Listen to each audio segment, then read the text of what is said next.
All right, we have another reaction. It is called nitration. Nitration is dealing with a different type of acid. So this is nitric acid. Oh my goodness, I have a story to tell y'all about nitric acid. I'm gonna keep it really general, but if you're in the lab and you're near it, guys, please be careful. I might as well just tell you the story. So I remember one time in lab, being a lab coordinator, at the university, I remember another student had spilled this or accidentally, I don't know, splash it on another student, and they got a second or third degree burn and their skin started to turn slightly like brown greenish. So very dangerous, very toxic. Same thing with sulfuric acid. So this reaction, all that to say, it's highly acidic. So when we're dealing with this reaction, we have to go through and understand what type of electrophile we're generating. So in this case, most people think that we start off with the benzene in order to react it, and that's not the case. So in this one, I like to come up with cute little mnemonics. Come up with your own, use mine, do what you want. So I say, he told me no 3 times, but it only took twice for me to listen. 2 no's for me to listen. That's how I remember this, how it actually goes.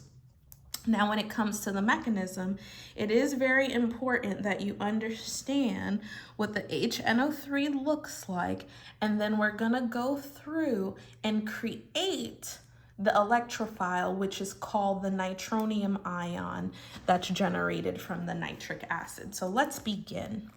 So for this one, understanding that OH is a bad leaving group. In order to make anything a good leaving group, for those who have worked with me, y'all know, I would tell you, if I'm at a party and there's alcohol being served, do I want to leave? No, it's a bad leaving group. You give it a shot of extra acid, which turns it into water, which causes it to be kicked off.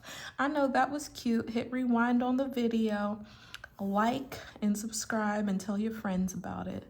I have cute little things to make Orgo fun. Since OH is a bad leaving group, it's going to deprotonate, the sulfuric acid.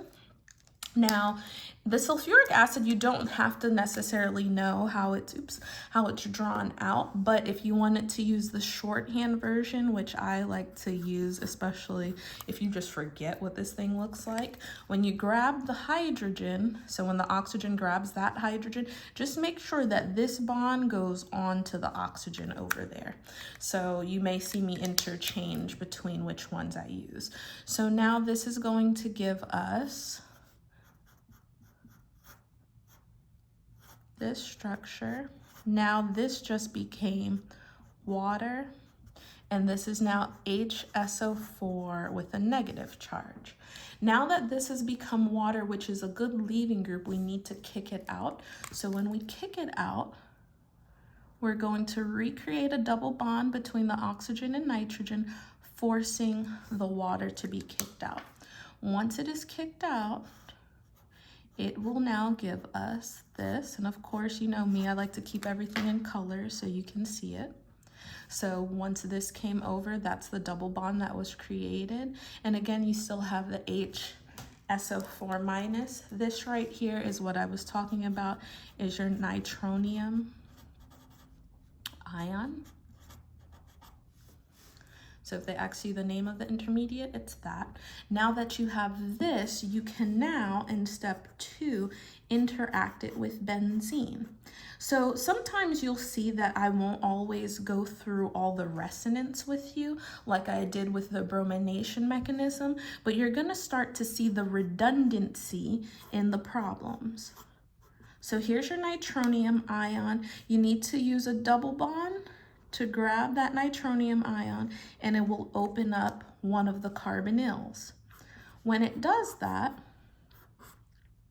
you are now going to have your nitronium, so ion open up, so Now this is going to be nitro. The nitrogen has 1 carbonyl, still has the positive charge, and the other opens up to become an O-. If you go back to the bromination mechanism, I drew it just like this. Wherever you add your group will have a hydrogen. The opposite will have a positive charge. You need to go through 2 more styles of resonance. So just in case you see my mechanism styles getting shorter and shorter, y'all, I'm gonna need you to go back and review resonance. So you'll have your resonance structures.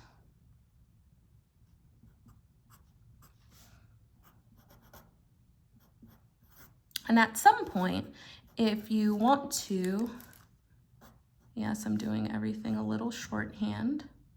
So if you want to, all of these are your resonance. You can now, at this point, if you don't want to write it out like this, some of your instructors will allow you to just put NO2 now, which is what you'll see normally, and then continue on the mechanism. So that's the positive charge. That's your hydrogen.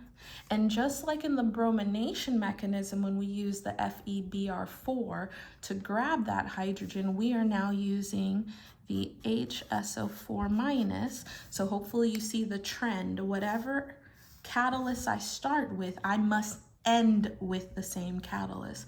So this will grab the hydrogen and make the double bond towards the positive charge, giving you your final answer of your nitrobenzene. And remember, we already talked about naming in previous chapters. So that's that, and then you go back to having H2SO4.